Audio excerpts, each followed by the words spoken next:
The Chargers, like all of us, get excited for the holidays, so we're going to take you behind the scenes to give you a look at what a Chargers Christmas looks like.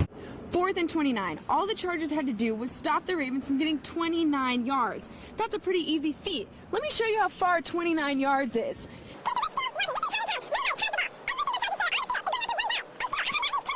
Finally, right here, 29 yards away. That's when they got Ray Rice, and that's what cost the Chargers the game. Yeah, Judson, 24-24 at the half. For all intents and purposes, this game starts right now. Coach Sanchez of Holy Name said before the game that they knew coming into this game the key to their success was going to be stopping sophomore Norwegian student Øyvind Lundestad of Point Loma. Coach Carr said this week he really wanted his team to focus on getting back to the basics of his offense. His offense is run around the three-point shot. I'm going to use the golf ball example now. Oh, sure. Okay, so you cannot see the golf ball right now. Correct, yeah. But down here? I can see it. I can see it. Further. A little further. I can see it. It's not uncommon in basketball to hear about teams having a sixth man, but in the Aztecs case, they seem to have a sixth, seventh, possibly even eighth man. The show has made Viejas Arena a nightmare to play in for opposing teams. It's Raiders week. Enough said. So much attention going into this Tampa Bay Buccaneers game has been focused on the fact that Vincent Jackson, a former Charger, will be on the other side of the ball. But that's not the only thing the Chargers have to worry about. Running back Doug Martin has also had a couple of standout running games, and they have to now prepare for that aspect of the Buccaneers' attack. Per NCAA regulation, Point Loma cannot make the NCAA tournament since they came from an NAIA conference last year. But let's not tell the Lady Sea Lions that. The way they're playing, the committee might just want to make an exception. At the beginning of the season, the UCSD women had more people on the court than in the stands. But now it's the semifinals of the NCAA tournament, and they're expected to win it. Needless to say, they're now the hottest ticket in town. Did you ever use mistletoe as a pickup line? I don't think I've ever had to use mistletoe. No, I haven't. Amanda McCord here with Merrick Clausen. Merrick, you have no wins in conference. Your team's about to leave for Hawaii. What would winning tonight mean for you guys? And how hard has it been moving from an NAIA conference to an NCAA conference, knowing there's no tournament at stake? There's no way you guys can make the championship. Where have you guys found motivation? Your favorite Christmas song? Rudolph, Red-Nosed Reindeer, no question. Had a very shiny nose like a light bulb.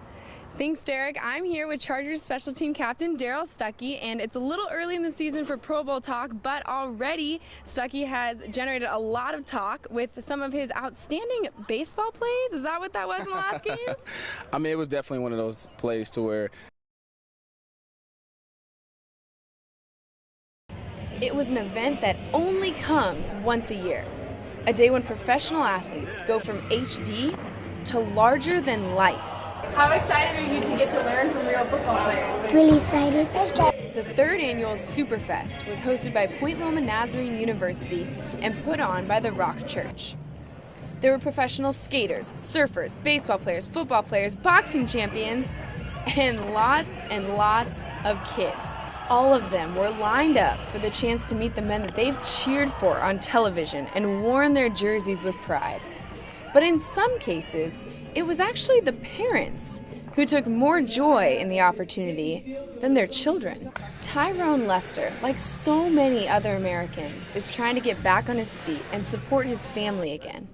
He spent the last 5 months in the East County Transitional Living Center with his wife and their 4 children, including 7-year-old Jalen. Jalen dreams of being an NFL running back, and Lester has taken it upon himself, despite his circumstances, to help his son achieve what he never could. But I didn't have that father figure to push me, to motivate me. I didn't have no one to motivate me, so having a child now, a son that's into sports so much, and he's really good at it. It just gives me the pleasure just to be motivating him and just to keep on pushing him. It gives me a whole lot of joy just to be there by his side, pushing him, push him in the right path. Lester took his son to the soccer clinic first because he knows what every running back knows. The key to success on the ground starts with the footwork. It's something he's already teaching young Jalen. What has he taught you? How to juke people. After a few rounds of soccer, it was out to the field to get some footwork advice from an NFL quarterback. Ryan Lindley, quarterback of the Arizona Cardinals and SDSU alumni, agreed with Lester's recipe for success. So I'll just say, if you do play soccer, you'll probably be more athletic, but that'd probably be a good idea. For Point TV, Amanda McCord. This season, the Chargers hosted their 34th annual blood drive. More than 1,000 people came to the event to give blood, mingle with their favorite players, and enjoy an entire showroom worth of free food, games, and booths. According to the blood bank, this drive brought in 10 times as many donors as a regular drive. Lynn Stead, Director of Community Relations, says that stat can be at least partially attributed to having the Chargers organization behind them. It means everything to this blood drive. We would not have a blood drive this large right before Thanksgiving, when people are just thinking about family and getting ready for the holiday, if we didn't have the San Diego Chargers involved. The chairs were full all day with people getting their blood drawn. Some looked a little queasy, some looked at ease, but all were glad to get together for a common goal. And the Chargers were grateful. We're just so appreciative because this blood that they donate is going to such a great cause, and it's saving lives, and that's the most important thing. You know, we see the Chargers out there every Sunday looking so tough, but they've been at this blood drive all day signing autographs. So I wanted to know, even though they can't give blood right now because they're in season, are any of them scared of needles? No, definitely not scared of needles. No.